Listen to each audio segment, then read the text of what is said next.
এবং এমন একটা সময় চলে আসবে যখন তার সামনে তার কাজকে চরিত্র দেখবে এবং আফসোস করবে।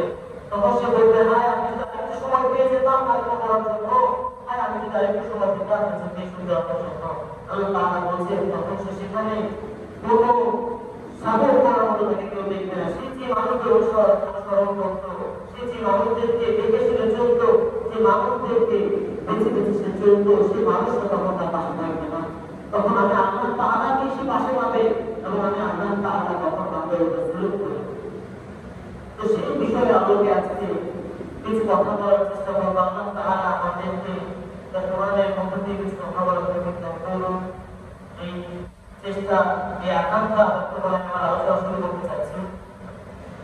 আমি যে সূরাটি তেলাওয়াত করেছি তার পূর্বে একটি সূরা রয়েছে, সূরা আসর। সূরা আসর অর্থ হচ্ছে মহাকাল। এই আসর যেই কোরআন মাজিদের মধ্যে রয়েছে, আমি মনে করি আগে আমাদের সেই কোরআন মাজিদ সম্পর্কে একটু বিস্তারিত জানা দরকার। আমাদের প্রিয় নবী হযরত মুহাম্মদ সাল্লাল্লাহু আলাইহি ওয়াসাল্লাম যাকে আল্লাহ তাআলা আখির নবী শ্রেষ্ঠ নবী বানিয়েছেন, আল্লাহ তাআলা তাকে শ্রেষ্ঠ নবী বানিয়েছেন এবং শ্রেষ্ঠ কিতাব দান করেছেন এবং আমাদেরকে তার রব হিসেবে কবুল করেছেন। তো আল্লাহ রাসূল সাল্লাল্লাহু আলাইহি ওয়াসাল্লামের উপর যে কোরআন নাযিল হয়েছিল, সেই নাযিল হওয়ার কারণে এই যে আল-জুবা একটি বই লিখেছেন, যে হান্ড্রেড অফ স্পিরিট। তো সেখানে বলেছিলেন 100 জন মনীষীর জীবন, এই মনীষীগুলো তাদের জীবনীতে সফলতা অর্জন করেছিল বিভিন্ন ভাবে। 100 জন ব্যক্তির জীবনের মধ্যে আমাদের নবী মুহাম্মদ সাল্লাল্লাহু আলাইহি ওয়াসাল্লামকে একবারে দেখেছিলেন। এই কারণ হচ্ছে তিনি একজন সফল ব্যক্তি, সাকসেসফুল পারসন, এবং এই কারণে তাকে একবারে দেখেছিলেন। এখন আপনারা বলেন তো রাসূল সাল্লাল্লাহু আলাইহি ওয়াসাল্লামের কেন সফল ছিলেন? রাসূল সাল্লাল্লাহু আলাইহি ওয়াসাল্লামের কোনো ধ্বংসফল ছিলেন? তার ধ্বংসফল ছিলেন না, তার দাপটও তেমন ছিলেন না। তিনি নিজেকে বলে আখ্যায়িত করতেন তাকে মুসলিম। তো সেই যুগে রাসূলকে যারা আজকে খ্রিস্টান একজন ব্যক্তি তার পিতাকে সর্বপ্রথম তারা স্থানে সম্মানিত করেছেন এবং বলেছেন তিনি একজন সফল ব্যক্তি। তাকে সফল করার পিছনে আসলে কারণটাই কি? তো কেন সফল হয়েছেন? তাকে সফল করার পিছনে যে আল্লাহ রাব্বুল আলামিনের হাত রয়েছে, আল্লাহ তাকে কেন সফল করেছেন এবং আমাদেরকে সফল হওয়ার জন্য কেন বলেছেন? এখন আমরা যদি লক্ষ্য করি পৃথিবীর বুকে আমরা আমাদের জীবন পাওয়ার পরে আমরা সফলতার দিকে ছুটতে থাকি এবং এই সফলতা একদিন গিয়ে মৃত্যু আত্মহত্যা করতে চাই। আমাদের একটা দিন আমরা আরেকটা চাই, এই সফলতা আমাদেরকে ছাড়তে চাই। আমরা আমাদের এই জীবনকে এমনভাবে ভালোবেসে ফেলি যে আমাদের জীবন থেকে ছেড়ে যেতে মন চায়, আরেকটু থাকি, আরো কিছু কামাই করে নিয়ে যাই। যে সফলতা কিছু আমরা ছুটে যাচ্ছি অবিনা মধ্যে ছুটছি, সেই সফলতা এই ব্যক্তিকে দেওয়া হয়েছে আমাদের বেড়ে তাকে অনেক সম্পদ ছিলেন, সেটা অনেক চুপ করেছিলেন, তার জীবনটাকে অনেক বিলাস করেছিলেন না, এমনটা ছিলেন। কিন্তু হ্যাঁ, সে ইসলামকে বুঝেছিলেন, সে কোরআনকে বুঝেছিলেন, সে কোরআনকে পেয়েছিলেন, এই জন্য আল্লাহ তাআলা তাকে সফল করে আখ্যায়িত করেছেন। তার উপর নাযিল হয়েছে শ্রেষ্ঠ কিতাব কোরআনুল কারীম। আজকে আমরা সফলতার জন্য ঠিক করে চলছি, কিন্তু আমরা কি কোরআনের মাঝে একবার চলে এসেছি? আমরা কি কোরআনের মাঝে একবার চলে এসেছি? কি বলেছে আমাদের আল্লাহ তাআলা সফল হওয়ার জন্য? কি মেসেজ আমাদেরকে কোরআনের মধ্যে দিয়েছে? আমরা কি একবার বুঝেছি? আমরা কখনোই বুঝি না। অথচ আমাদের দেখেছি যারা সফল হচ্ছে, কেন তারা সফল হচ্ছে? সফল হওয়ার আসলে কারণটাকে আমরা চিন্তা করছি। আমরা সফলতা করছি দুনিয়ার মোহে, দুনিয়ার লোভ লালসার মধ্যে, টাকা পয়সা, এই জন্য আমাদের যা করার দরকার। ইসলামকে ছেড়ে দিচ্ছি আমরা, নামাজ রোজা সব ছেড়ে আজকে আমরা ইসলামের চলে যাচ্ছি, ইসলামের ভিতরে রয়েছি। তো আজকে সেই সফলতার বিষয় নিয়ে কিছু কথা বলতে চাচ্ছি। আল্লাহ তাআলা তার রাসূল সাল্লাল্লাহু আলাইহি ওয়াসাল্লামকে যখন কোরআন পাঠ দিয়েছিলেন, তখন সেই যুগটা কিন্তু ভালো ছিল। আমরা জানি জাহিলিয়াতের যুগ বলা হতো সেই যুগটাকে। রাসূল সাল্লাল্লাহু আলাইহি ওয়াসাল্লাম যখন পৃথিবীর বুকে অবতরণ ঘটেছিলেন, তখন কিন্তু সেই যুগটা ভালো ছিল, অন্ধকার যুগ ছিল। এবং সে রিফুল ফজল নামে শব্দ করেছিলেন, আমরা জানি। সেই শব্দটা সে কেন করেছিলেন? কিছু কর্মসূচি আলোচনা করেছিলেন, কিন্তু সেই শব্দটা করে শান্তি প্রতিষ্ঠা করতে পারেন। সেই শব্দটা করে ইসলাম প্রতিষ্ঠা করতে পারে, সম্ভবত কোনো শান্তি প্রতিষ্ঠা করতে পারে। শান্তি কখন প্রতিষ্ঠা করতে পেরেছিলেন, যে সফলতা মানুষকে কখন দেখাতে পেরেছিলেন, যখন সে কোরআনের মাঝে পেয়েছে, যখন সে সেই কোরআনের আলোকিত সমাজ গড়ার চেষ্টা করেছিল, এই সমাজ গড়ার আলোকে প্রতিজ্ঞাবদ্ধ হয়েছিলেন। এবং আল্লাহ রাসূল সাল্লাল্লাহু আলাইহি ওয়াসাল্লামকে আল্লাহ তাআলা সর্বপ্রথম যে মেসেজটি দিয়েছিলেন, সেই মেসেজটি হচ্ছে যে কওম মুসলিমরা ভালো তোমার প্রয়োজন নামে তোমাকে সৃষ্টি করেছে। আজকে আমাদেরকে আমাদের নবীকে আল্লাহ তাআলা সর্বশ্রেষ্ঠ মর্যাদা তাকে দিয়েছেন, তাকে বলতেছেন পড়ো। আমরা কি এখন ওই পড়ার দিকে যাচ্ছি? আমরা কি করতে চাই পড়া? আমরা সে পড়া করছি, আমরা সে পড়ার ধাপে ধাপে ঘুরে চলে যাচ্ছি। এই জন্য আমাদের আল্লাহ তাআলা বিপদ বালা মুসিবত শান্তি সরিয়ে দিচ্ছে এবং আমাদের মধ্যে অশান্তি দিয়ে আমাদের জীবনকে শেষ করে দিচ্ছে। এই অশান্তি আল্লাহ তাআলার পক্ষ থেকে আসছে, এগুলো আমাদের হাতে আমাদের করে দিচ্ছে। ইসলাম থেকে সরে যায়, কখনো শান্তি কখনো সফলতা পেতে পারবে না। রাসূল সাল্লাল্লাহু আলাইহি ওয়াসাল্লাম তার জীবনে সফলতা করে দেখিয়েছিলেন। আমাদেরকে সেখান থেকে শিক্ষা নিতে হবে। কেউ তার যে কথা বলতে চাচ্ছিলাম সেটা আসল হচ্ছে মহান আর মহান সময়। আল্লাহ তাআলা আজকের প্রথম আয়াত কসম খেয়েছেন সময়ের আসল, নিশ্চয়ই মানুষ ক্ষতির মধ্যে আছে। আল্লাহ তাআলা কেন বলছেন এই মানব জাতিকে সৃষ্টি করতে, নিশ্চয়ই মানুষ ক্ষতির মধ্যে রয়েছে। আমাদের দৃষ্টি বিষয়গুলো জানতে হবে, আমাদেরকে বুঝতে হবে। আল্লাহ তাআলা আমাদের আলাদা করে বলেননি যে আপনার মানে সবাই ক্ষতির মধ্যে আছে। আল্লাহ সবাইকে বলেছেন ক্ষতির মধ্যে আছে। আল্লাহ তাআলা সবাইকে একভাবে বলেছেন, আমার এটাও বলেছেন তারা ব্যতীত ইল্লাল্লাযিনা আমানু, সেই লোক ব্যতীত। তখন আমাদেরকে জানা উচিত না যে আল্লাহ তাআলা তাদেরকে বলেছেন যারা ক্ষতির মধ্যে নাই, আর আমরা সেই ক্ষতির মধ্যে আছি কিনা, আমরা ক্ষতির মধ্যে নিয়োজিত কিনা, আল্লাহ তাআলা কথার মধ্যে আমরা পড়ে গেছি কিনা, আমাদেরকে দেখা উচিত না? আমাদেরকে জানা উচিত না সেই বিষয়গুলো? অবশ্যই আমাদেরকে সেই বিষয়গুলো জানা উচিত। আমাদেরকে ফিরে যাওয়া উচিত, আমাদের নতুন দিকে কোরআনের দিকে আমাদেরকে ফিরে যাওয়া উচিত। কোরআন আমাদেরকে শিখায় সঠিক পথ, কোরআন আমাদেরকে শিখায় শান্তি, কোরআন আমাদেরকে শিখায় সুখ। তো রাসূল সাল্লাল্লাহু আলাইহি ওয়াসাল্লাম যে কিতাবটি পেয়েছিলেন, কিতাবটি ছিলেন একটি যুগপথী কিতাব এবং সত্য কিতাব। এই কিতাবে ছিলেন সামাজিকভাবে শান্তির কথা, সেই কিতাবে ছিলেন পারিবারিকভাবে শান্তির কথা। আপনি কি মনে করেন আল্লাহ রাসূল সাল্লাল্লাহু আলাইহি ওয়াসাল্লামকে আল্লাহ তাআলা পুরো 30 বার কিতাব নাযিল করতে পারতেন না? অবশ্যই পারতেন। আল্লাহ রাসূল সাল্লাল্লাহু আলাইহি ওয়াসাল্লামকে 30 বার কিতাব নাযিল করতে, কিন্তু আল্লাহ রাব্বুল আলামিনের এতটুকু ইচ্ছা ছিলেন না সে মানব জাতির উপর জুলুম চাপিয়ে দিত। তার এতটুকু চিন্তা ছিল না যে সে মানব জাতিকে কষ্টের মধ্যে স্বাধীন করবে, কষ্টের মধ্যে ধাবিত করবে, এতটুকু ইচ্ছা তার ছিল না। সে ধাপে ধাপে আয়াতে আয়াতে রূপে সূরায় সূরায় নাযিল করেছিলেন যখন যেভাবে প্রয়োজন ছিলেন। যুদ্ধের ময়দানে নাযিল করেছিলেন আয়াত, রুমের মধ্যে বসে আছেন স্ত্রীদের সাথে কোরআনের আয়াত নাযিল হয়েছে, জিবরাইল আলাইহিস সালাম চলে এসেছেন। পাহাড়ের মধ্যে বসে আছেন, আল্লাহ তাআলা কোরআনকে পাঠিয়েছেন, মেসেজ দিয়েছেন। আল্লাহ রাসূল সাল্লাল্লাহু আলাইহি ওয়াসাল্লাম যেখানে আছেন আল্লাহ তাআলা কোরআনকে সেখানে পাঠিয়ে দিয়েছেন। এর মানে হচ্ছে এই যে কোরআন সেখানেই থাকবে যেখানে রাসূল থাকবেন। আল্লাহ রাসূল সাল্লাল্লাহু আলাইহি ওয়াসাল্লাম মসজিদে পড়ছিলেন না, আল্লাহ রাসূল সাল্লাল্লাহু আলাইহি ওয়াসাল্লাম কর্মকর্তা ছিলেন, আল্লাহ রাসূল সাল্লাল্লাহু আলাইহি ওয়াসাল্লাম ব্যবসায়ী ছিলেন, একজন প্রেসিডেন্ট ছিলেন, একজন লিডার ছিলেন, একজন যোদ্ধা ছিলেন, একজন প্রকৃত স্বামী ছিলেন, একজন পিতা ছিলেন এবং একজন সন্তান ছিলেন। প্রত্যেকটা সেক্টর ইসলামকে দেখিয়ে দিয়েছে এবং সফলতার মানদণ্ড ইসলামকে বসিয়ে দিয়ে দিয়েছে। আজকে আমরা দেখছি না, তাই এখানে আমাদের সংসারে, আমাদের পরিবারে, আমাদের সমাজে এমনভাবে জুলুম, এমনভাবে অত্যাচার চেপে গিয়েছে যে আমাদের রক্তে সন্তুষ্ট আছে। দিন দিন আমরা কষ্টে ধাবিত হচ্ছি, রোগবাদীকে ধাবিত হচ্ছি, আমাদের মুসলমান রাষ্ট্রগুলো দিন দিন কষ্ট করে যাচ্ছে, অথচ আমাদের গলার ভাষা আগে। আপনি কি মনে করেন আল্লাহ রাসূল সাল্লাল্লাহু আলাইহি ওয়াসাল্লামের সময় আল্লাহ রাসূল সাল্লাল্লাহু আলাইহি ওয়াসাল্লাম তাদের জীবন দিয়েছিলেন, এমনি করেছিলেন না? তার ভয় ছিল যে আজকে আমি প্রতিবাদ না করি কালকে সে আযাব আমার ঘরের ভিতরে চলে আসবে। আজকে আমি যদি হাত না বাড়াই, জিহাদের ময়দানে না যাই, পরবর্তীতে কাজ না করি, কালকে আমার ঘরের মধ্যে আমার দরকার সামনে সে কাফের গোষ্ঠী আমাকে হত্যা করতে চলে আসবে। ঠিক আজকে তাই হচ্ছে। সেই ফিলিস্তিন মসজিদুল আকসার মধ্যে যেখানে গত 200 বছর আগে ইহুদিরা ঢুকতে পারে, ইহুদিদের ঢুকার কোনো সুযোগ ছিল না। আজকে সেই মসজিদুল আকসার মধ্যে ইহুদিদের মুসলমানদের 3 দিন তাদেরকে হত্যা করে হত্যা নির্যাতন করে শেষ করে দিচ্ছে। তাদেরকে প্রকাশ্যে নামাজ পড়তে দিচ্ছে না। আমাদের প্রথম কিবলা ছিল মসজিদুল আকসা। আল্লাহ তাআলা কোরআনের মধ্যে মসজিদ সম্পর্কে আয়াত নাযিল করেছেন।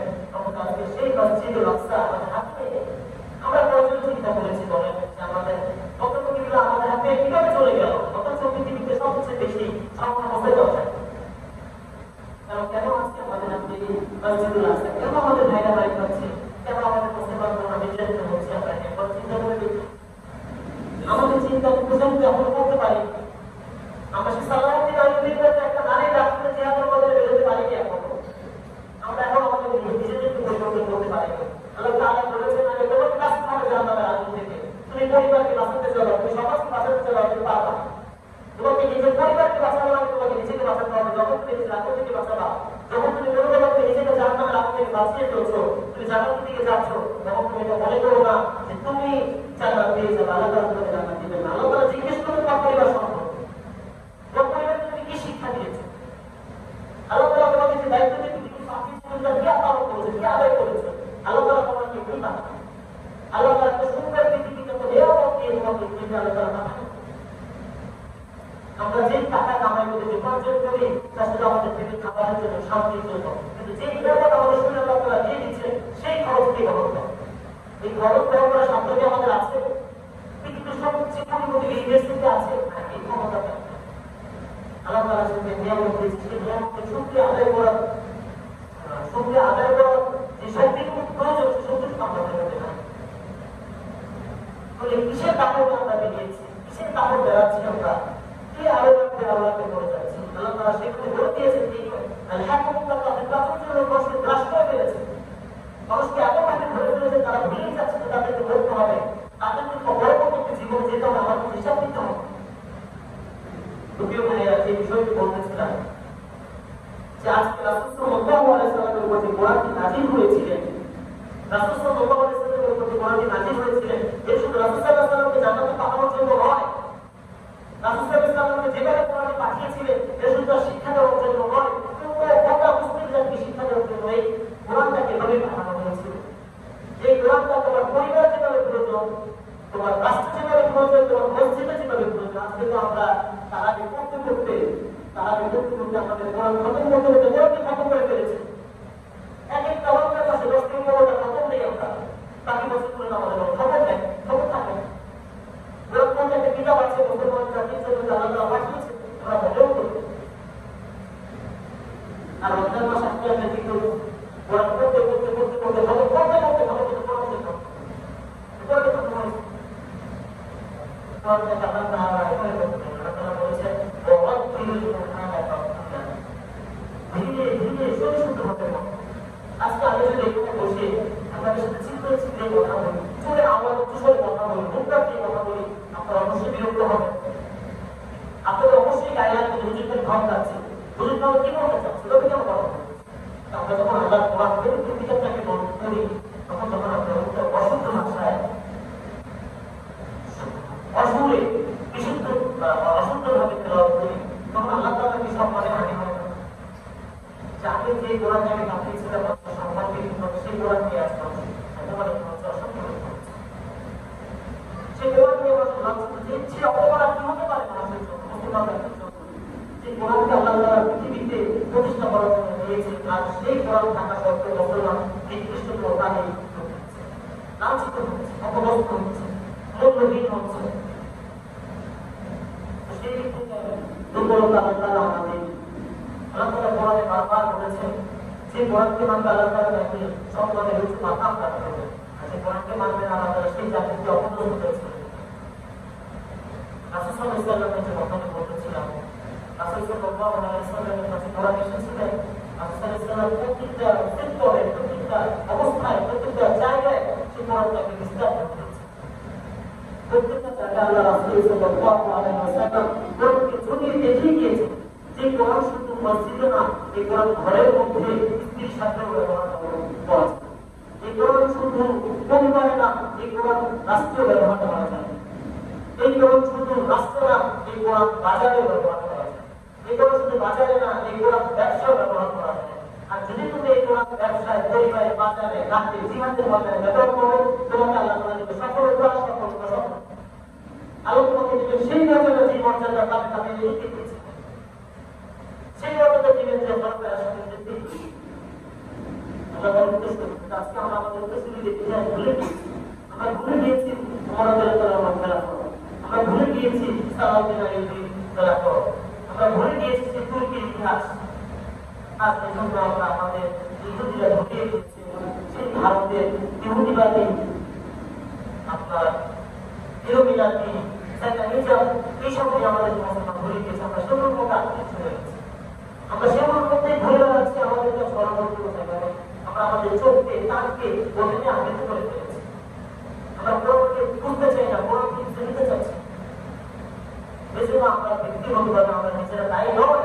আমাদেরকে শয়তান প্রতিনিয়ত অস্ত্রতা দিচ্ছে, শয়তান প্রতিনিয়ত আমাদের বছর সাহাবী তাকে জিজ্ঞেস করেছিলেন, হে রাসূল, হে প্রিয় নবী, হে হাবিব, আমাকে বলেন সবচেয়ে বড় জিহাদ কি? রাসূল সাল্লাল্লাহু আলাইহি ওয়াসাল্লাম বলেছিলেন যে জিহাদের ময়দানে কি বড় হতে পারে?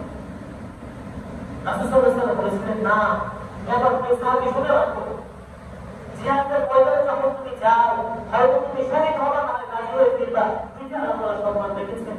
কিন্তু যখন তুমি তোমার নিজের রাষ্ট্রের সাথে জিহাদ করো হয়তো তুমি হেরে যাবা, বেঈমান হয়ে যাবা, ইমান নষ্ট হয়ে যাবে, তোমার আত্মা হয় জিহাদে তুমি সম্পর্ক প্রতিনিয়ত তোমাকে এই জিহাদে দিতে হবে, প্রতিনিয়ত তোমাকে লড়াই করে দিতে হবে, সংগ্রাম করে যেতে হবে। সেটা তোমাকে ছাড় দিবে না, পূর্ব থেকে অস্ত্র দিবে, পশ্চিম থেকে অস্ত্র দিবে, ডান থেকে অস্ত্র দিবে, বাম থেকে অস্ত্র দিবে, ঘুমের মধ্যে অস্ত্র দিবে, তোমাকে নামাজের মধ্যে অস্ত্র দিবে, তোমাকে শয়তান শয়তানের কাজ প্রতিনিয়ত করে যাচ্ছে। কিন্তু আমরা ইমানদার হওয়ার জন্য আমাদের কোনো কাজ আমরা আজকে করছি। আমরা নিজেদেরকে ইমানদার করার জন্য, নিজেদেরকে পরিবর্তন করার জন্য, আল্লাহ প্রিয় বান্দা বানানোর জন্য আল্লাহর কাছে কি জবাব দিতে পারবো? আল্লাহ তাআলা যদি আমাদের সম্পর্কে জিজ্ঞেস করেন, তাহলে তোমাকে তোমার জন্য পাঠাই নেই, তোমাকে পাঠাইছিলাম তোমার মাধ্যমে তোমার সমাজ যেন প্রতিষ্ঠা থাকে, তোমার সমাজে যেন আল্লাহ তাআলা ইসলামকে বাস্তবায়ন হয়। যে তো জাহান্নামে হয়ে যাবে, সমাজকে কি বাঁচাবে, তোমার পরিবারকে কি বাঁচাবে? তোমার দায়িত্ব সম্পর্কে আল্লাহ তাআলা জিজ্ঞেস করবেন। প্রত্যেকটা ব্যক্তিকে তার দায়িত্ব সম্পর্কে জিজ্ঞেস না করার কোনো ছাড় আমাদের তো সেই দায়িত্ব জবাব দেওয়ার জন্য প্রস্তুত হয়েছি। আমরা বেশ নিজেদেরকে প্রস্তুত করতে পেরেছি সেই দায়িত্ব জবাব দেওয়ার জন্য। আমরা আজকে ভাই ভাই কোরআন করি, ভাই ভাই মা ভাই নিজেদের মধ্যে বিচ্ছিন্ন হয়ে যাচ্ছে, নিজেদের মধ্যে দূরত্ব বানিয়ে ফেলছি। আজকে আমরা ভুলে যাচ্ছি যে আল্লাহ তাআলা আমাদেরকে সম্পর্কের মধ্যে আবৃত করে দিয়েছেন, ভাই ভাই আবৃত করে দিয়েছেন। আল্লাহ তাআলা আমাদেরকে আলাদাভাবে মানা করেছেন, ভাই সম্পর্ক আমরা সেখান থেকে সরে যাচ্ছি, দুনিয়ার দলে পড়ে আমরা নিজেদেরকে ভুলে যাচ্ছি, সম্পর্ক থেকে আলাদা হয়ে যাচ্ছি। অথচ সেই যুগের দিকে তাকান যখন রাসূল সাল্লাল্লাহু আলাইহি ওয়াসাল্লাম বলেছিলেন আনসার সাহাবীদেরকে যে হে প্রিয় মদিনার আনসাররা, তোমরা আসো আমার কাছে, তোমাদের সাথে কিছু বিষয় কথা আছে। হে প্রিয় সাহাবীরা, তোমরা একটু বলো তোমাদের ভাইরা তারা তো কত এলাকা থেকে এসেছে, তারা তো মহাজি, তাদের তো কিছু নাই, তোমরা দিয়েছো, তোমরা স্ত্রী দান করেছো, তোমরা সম্পদ দিয়েছো, তোমরা সব দিয়েছো, তোমরা একটু বলো আমি তাদেরকে সম্পদ দিয়ে। তখন মহাজি ভাইরা বলছে, হে রাসূল, হে প্রিয় হাবিব, এই ভাইরা আমাদের জন্য এত কিছু করেছেন, তাদের কোনো রক্তের সম্পর্ক ছিলেন না, তারা মুসলমান ছিলেন, ভাই ছিলেন, তারা একজন আরেকজনকে চিনতেও না, একজন অন্য এলাকা ছিলেন, অন্যজন অন্য এলাকা ছিলেন, একজনকে এলাকা ছাড়া করে দিয়েছে, তারা চলে এসে তাদেরকে মহাজি বলা হয়। যে মহাজি সাহেব বলতেছেন, হে রাসূল, এই ভাইরা আমাদের জন্য এত কিছু করেছে, স্ত্রী পর্যন্ত দিয়ে দিয়েছে আমাদেরকে, আমরা কিভাবে তাদেরকে বঞ্চিত করি? হে রাসূল, আমরা তাদেরকে সন্তুষ্ট দিয়ে দেন সম্পর্কে তাদেরকে। তখন আনসারে বাকিরাদেরকে ডাকা হলো, যে সাহাবীরা তোমরা আমাকে পরামর্শ দাও, তুমি কি করতে পারো? সাহাবীরা বলে, আল্লাহ রাসূল, আমরা যা পেয়েছি আমরা খুশি, আল্লাহর শুকরিয়া আদায় করছি। কিন্তু সেই সাহাবীদের তাদের ভাই নেই, বাবা নেই, সব ত্যাগ করে আজকে চলে এসেছে ইসলামের জন্য। রাসূল সাল্লাল্লাহু আলাইহি ওয়াসাল্লাম সামনে সাক্ষী রেখে বলেছিলেন, আল্লাহর রাস্তায় যতদিন পর্যন্ত আমার ইসলাম কায়েম থাকবে, ততদিন ভাইদের মধ্যে ভালোবাসা থাকবে। আজকে আমরা আমাদের রক্তের ভাইদের থেকে শুরু করেছি। যখন আত্মীয়তার সম্পর্ক দূরত্ব বেড়ে যায়, যখন আত্মীয়তার সম্পর্কে দূরত্ব বেড়ে যায়, তখন জানাজা ময়দানে দেখা হয়। কথাগুলো আমাদেরকে মনে রাখতে হবে। আমরা আজকে ভুলে যাচ্ছি, সবকিছু ভুলে যাচ্ছি, আমাদের নিজেদেরকে নিয়ে ভুলে যাচ্ছি, আমরা কোথায় ভুলে যাচ্ছি। কথা বলার অনেক ছিল, আমি আমার আসলে মূল বিষয় বলতে পারিনি। আমি চাচ্ছিলাম প্রেক্ষাপটটা আগে বোঝানোর জন্য, তো প্রেক্ষাপটটা বোঝানোর আগে এই সময় চলে গিয়েছে। তো আল্লাহ তাআলা কৌশল ইনশাআল্লাহ আমি আলোচনা করব। আমরা যে বিষয়গুলো কথা বলেছি, এই বিষয়গুলো আমরা বুঝতে পেরেছি। যে বিষয়গুলো আলোচনা করেছে, আল্লাহ তাআলা আমাদের কিন্তু এই বিষয়গুলো পরিপূর্ণভাবে নিজেদেরকে পরিবারকে জানাবার বাঁচানোর জন্য এবং আল্লাহ নিয়ামত সেই জান্নাতকে যে সুসংবাদ আল্লাহ তারা দিয়েছেন রাসূল সাল্লাল্লাহু আলাইহি ওয়াসাল্লামের একটি জান্নাত একসাথে আমরা বসবাস করতে পারি আমাদের পরিবারের মধ্যে থাকতে পারি আল্লাহ তাআলা সেই তৌফিক করুন কথা বলতে ভর্তি হয়ে থাকে আমার দৃষ্টিতে আল্লাহ তাআলা ব্যবহার করুন যারা এলাকায় অসুস্থ আছেন যে কখনো অসুস্থ হয়েছে আমাদের আদিলা লাভ করুন এবং এই বিষয়বস্তুর আলোকে আমাদের জীবনকে আল্লাহ তাআলা পরিবর্তন করতে চিন্তা করুন এই কথা আলোকে আমাদের আল্লাহ তাআলা জীবনের মধ্যে কিছু পরিবর্তন নিয়ে আসুন এই আশা আকাঙ্ক্ষা ব্যক্ত করে আমি আমার আলোচনা শেষ করছি তো আপনাদের আহ্বান আমাদের সাথে আসসালামু আলাইকুম ওয়া রাহমাতুল্লাহি ওয়া বারাকাতুহু